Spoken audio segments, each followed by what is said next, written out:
Ah, The Curse. The Curse. The Curse Part 1, actually. Weird movie. 1987 horror film, a staple of VHS. Directed by actor David Keith. I guess it's as far as I know, the feature film directorial debut of actor David Keith of Officer and Gentleman, White of the Eye, all the rest. An adaptation of sorts of Lovecraft's Color Out of Space. A farmhouse out in the country. A meteor hits the farmland, it infects the water, and causes the inhabitants of this farmhouse to kind of mutate. You could say that this movie has like elements of like Hicksploitation.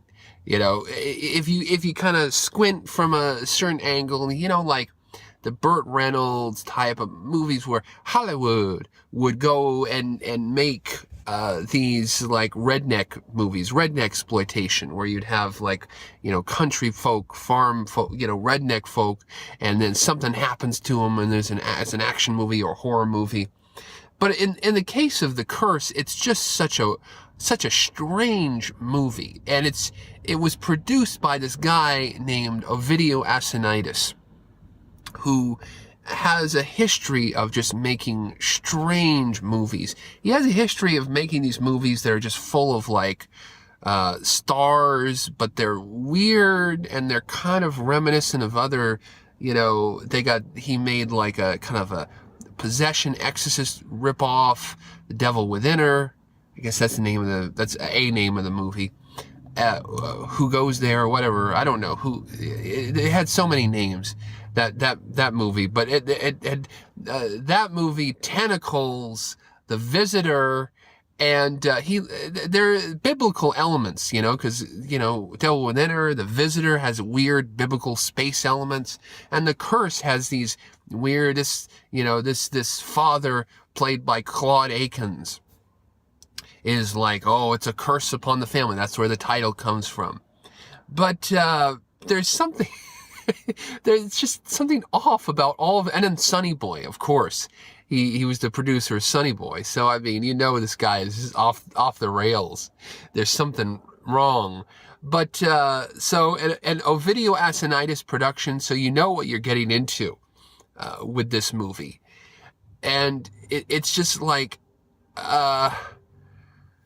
it's so weird. It's so weird, you know? I mean, you've got major actors. You've got John Schneider of the Dukes of Hazzard played this TVA, Tennessee Valley Authority figure.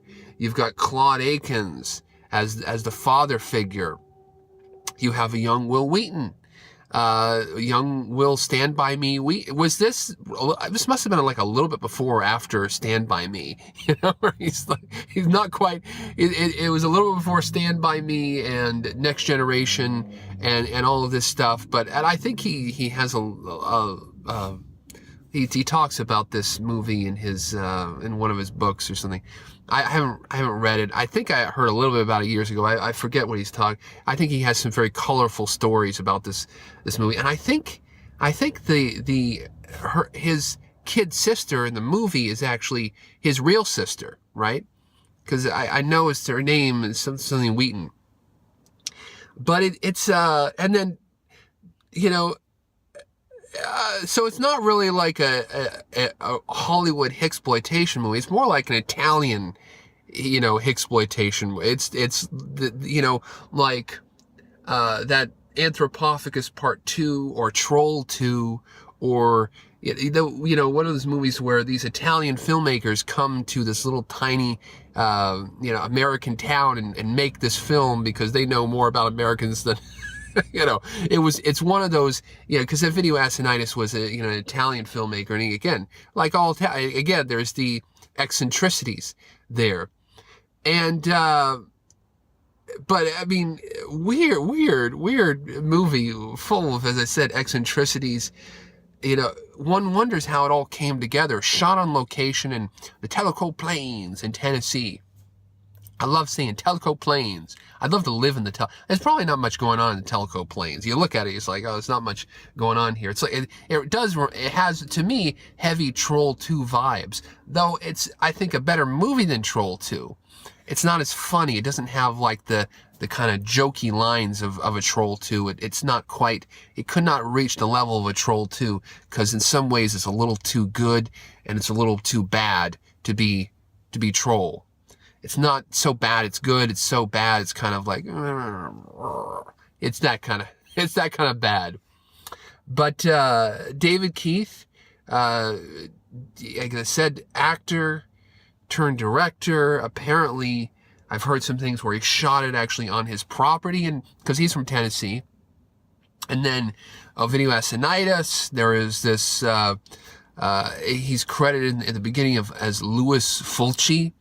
Lucio Fulci, the famous horror film director, shot some second unit on this film. And there's all these people online saying, oh, he really ghost directed the entire movie. I don't know.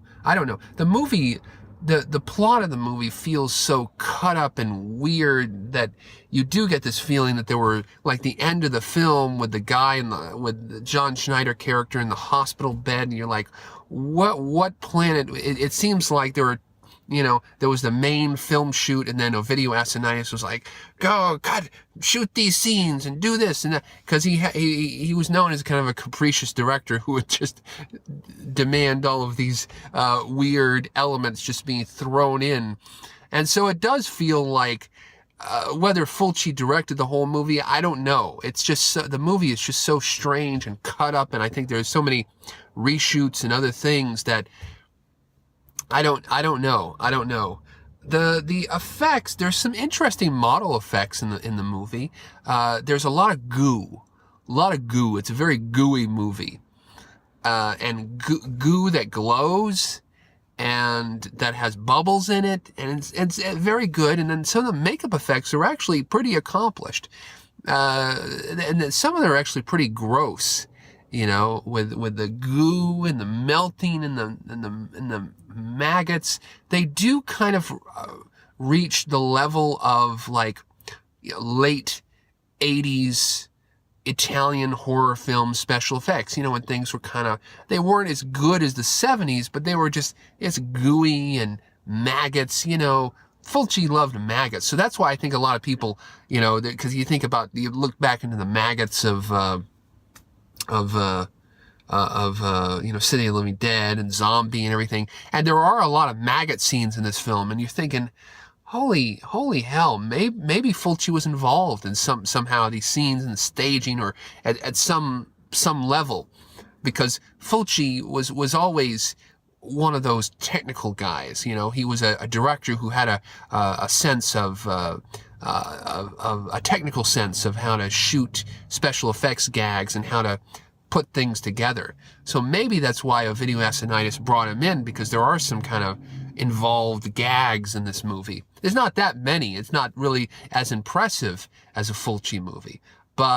And the film does have that kind of lurching, kind of patched together feel of the Fulci, late 80s movies, early 90s, when he was doing, like, whatever, what was that movie, Touch of Death or Face of Death, Demonia, the House of Clocks, those types of movies. It has that kind of vibe, but again, all the Italian horror films kind of had that kind of vibe in the air. It was a slow down period. It was things were going to television, and it was that kind of, the grindhouse, the grindhouse, theatrical Italian horror film festival experience type of thing. That was kind of grinding to a halt. That was kind of slowing down, and things were going on television, video, and everything. So yeah, it's such it did make my stomach upset, actually, after all these gooey in the food. I hate watching people eat stuff that looks bad, and there's lots of just stew and gray, horrible stuff, and it's just disgusting. It's disgusting. I don't like it. I don't like to look at it, but you kind of go along with it. Claude Akins in the movie. And it seems like Claude does a lot of his own stunts. It seems like there's a lot of stuff on this film which is a little bit risky. I mean, there was that scene where the older angry brother throws the little Wheaton sister on the bed and just like, that could have gone wrong. She could have hit her head on the bedpost or something. And so it seems like it's like an Italian film that's kind of loose and wild and everything. And it doesn't, I could see why people would say, he ghost directed it, because it seems like there is a heavy influence of the Italian horror and the loose and the wild way that Italian filmmakers work.